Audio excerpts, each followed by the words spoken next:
As we look back to Chicago, Andrew Miller, who's a part of our live studio audience, has a question. He says, after meeting him at Top Guy Weekend, what have your interactions with Harvey Whippleman been like over the years?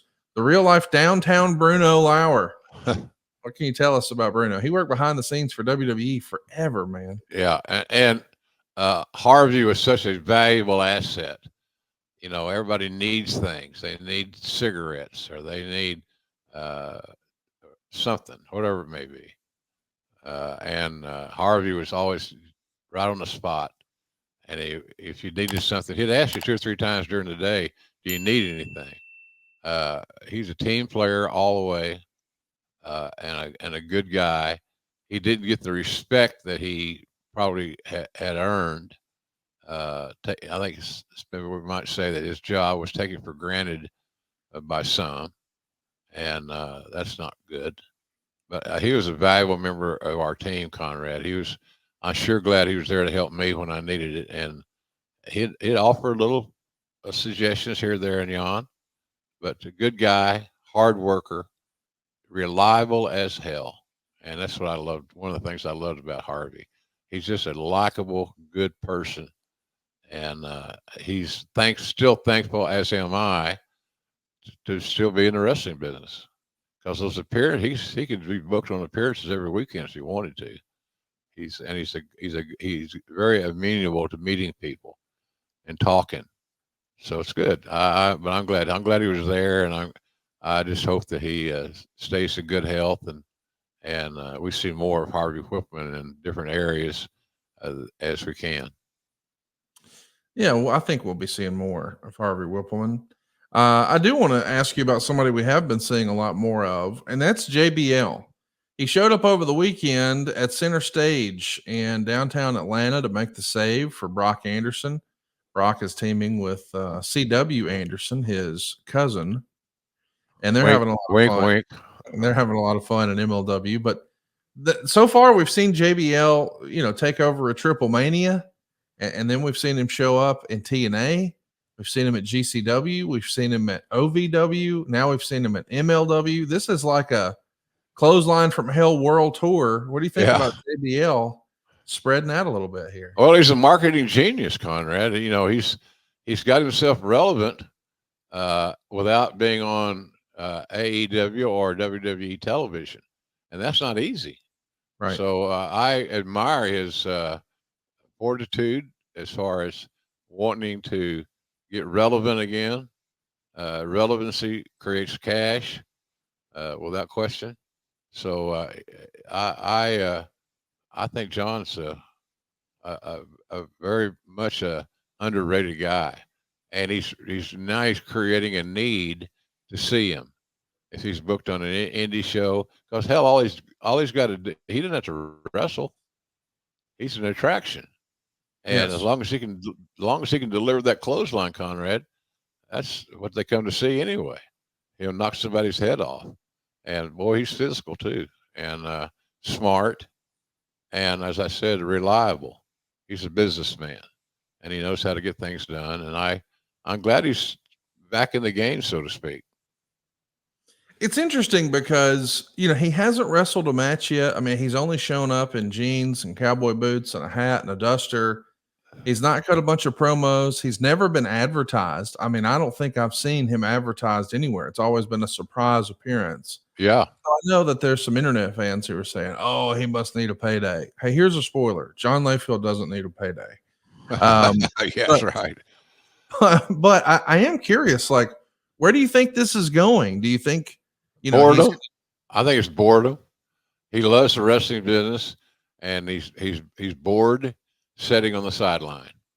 He believes that he can be relevant again. He believes he can continue to develop his in-ring persona. And I love the surprise aspects of not knowing where he's going to show up. I know it's counterproductive or counter psychology, because we're trying to sell tickets and tell people what we got. I when I got that assignment yesterday about coming to Arthur Ashe and coming to Seattle, or excuse me, Tacoma, for the pay-per-view, it got my blood flowing really well. I'm excited as hell about it. So, because it's still something I love to do. Back to John Layfield, this is something that he loves to do. And you can say, well, why not? All he's doing is a clothesline. But that's what people come to see. That's what they come to see.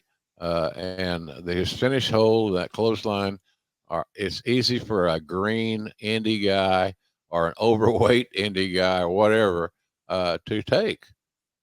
It hurts, but it's not. You got to have a special skill to get clotheslined. And John's really good at it. He's good psychology. So I'm happy that he's doing well. If he's happy at this stage of his life, like you said, he doesn't need the money. He made a lot of money and he's been investing well over the years. He's very bright in that area. So I'd like to, hey, him making a surprise appearance for AEW somewhere down the road doesn't bother me. I think it might be a cool idea depending on who he's going to pair up with. And we got lots of guys that can take clotheslines. What do you think the payoff is going to be here? Do you think we see him, do like a farewell tour with WWE, or is it more likely that we would see him show up in Japan, or is it possible he might show up in AEW one day? There's a lot of fans out there who believe that, oh, he's secretly under WWE contract. He's a lifer, which I get why people would say that. I mean, he has been there forever. Would it be surreal to you to see JBL in an AEW ring? No, not at all. I think it's a good idea because he adds to the presentation. He gives you a memorable moment in the ring in front of all the fans. And memorable moments are, try to say that 3 times fast. Memorable moments are what we look for. Because you're not going to remember every wrist lock and every headlock in the show. They're important to the process, no doubt. However, it just adds a new element. And as we have said here on the show many times, and I believe it's part of my credo, as they say, I think that surprises are very special, and our fans love surprises. And John showing up and doing his thing is certainly certainly a surprise, and a fitting surprise. I'm not saying that he should be full-time, because I don't even know if he wants to be full-time. But I do think that on a special occasion, him making an appearance would be much talked about. Hey, it's Conrad Thompson here to tell you a little more about what AdFreeShows.com is all about. Get early, ad-free access to more than a dozen of your favorite wrestling podcasts every single week, starting at just $9. That's less than 20 cents an episode each month.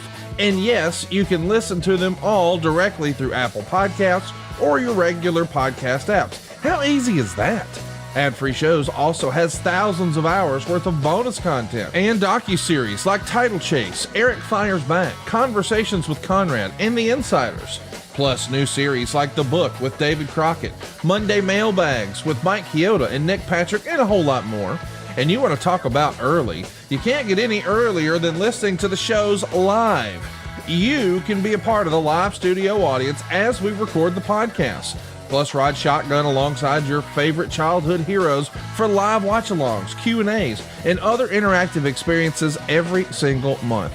Come on now, see for yourself what thousands of other wrestling fans from around the world have discovered, that AdFreeShows.com is the best value in wrestling. Check it out today, and hey, when you do, the first week is completely free. AdFreeShows.com.